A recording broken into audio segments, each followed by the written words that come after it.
Hi, welcome to Pure at Heart. I'm Tiffany, and I'd like to share with you some thoughts on attachment types.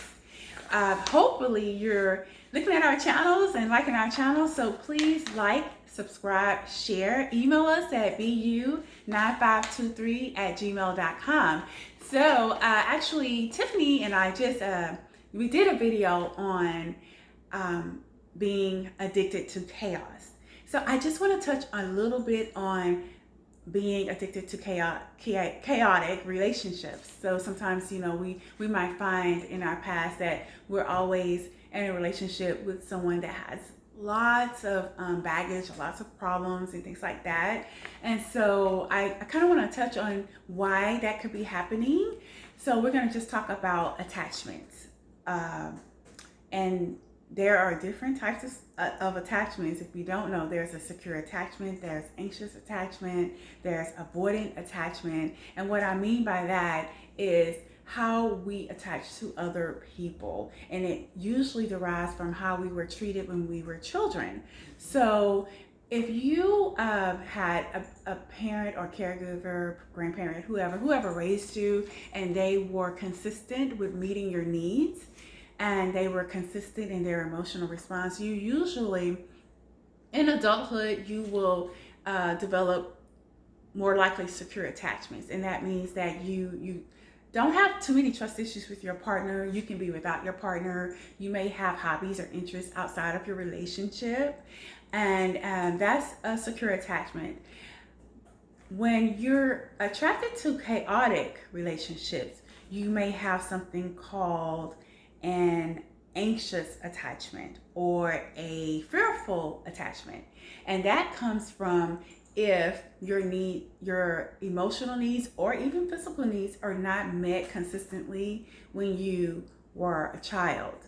That means you may not, your caregiver or your parent or grandparent, whoever was taking care of you, maybe they didn't meet all of your needs or all the time consistently.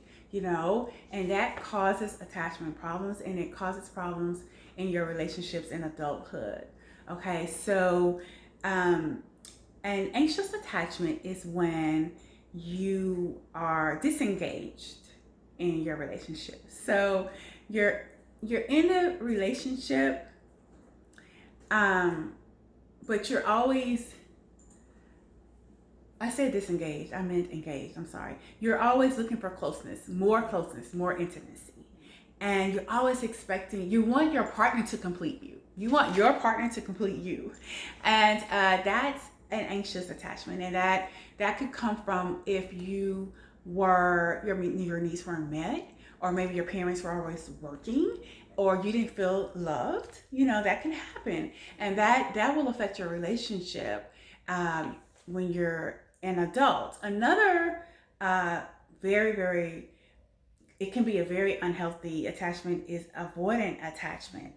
And that is when your caregiver or parent was neglectful. That means they didn't always feed you. You didn't always have maybe a stable environment to live in. And maybe you had to be very independent at a young age.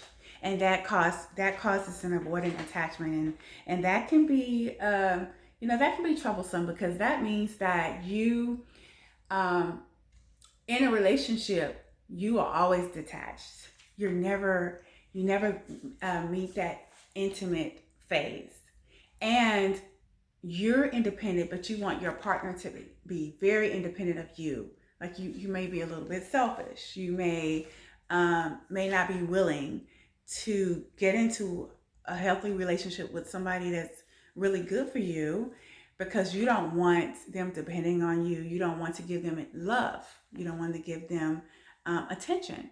And so that type of attachment it can be unhealthy, because sometimes you may be a loner and you miss out on great relationships or even a great marriage because of that. So, another one I want to talk about real quickly, we have to wrap this up. I talk a lot. So it is a fearful avoidant attachment. And that is when you have some type of dramatic incident in your life and it makes you fearful. Like you could have like a parent that passed suddenly, or even a partner that passed suddenly, or a best friend, and you're fearful. So you're all in a relationship. You want to hold on tight to your partner. You may want to know where they're at all the time. You may want them to call you all the time, or you call them all the time. Um, and that can be very stressful on a relationship, when you're experiencing those emotions.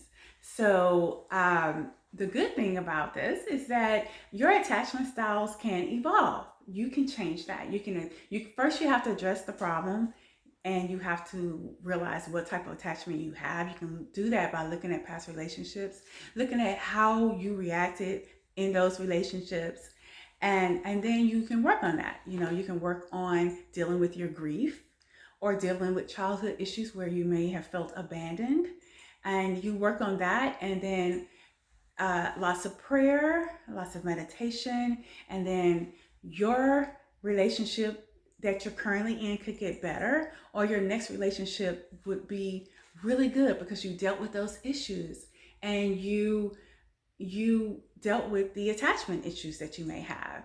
We all have things that have happened, but we do need to realize that can really affect our relationships as adults, and it can draw us to chaotic relationships. It can draw us to abusive relationships.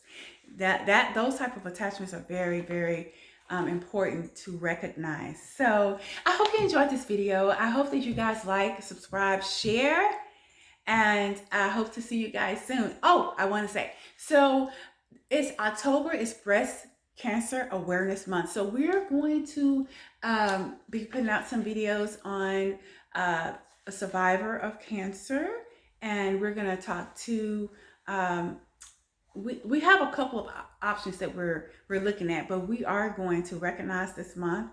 I know it's very important to so many women, and we are going to be touching on that topic. So we hope to see you soon. Thank you. Tell me pretty lies, look me in the face, tell me that you love me, even if it's fake.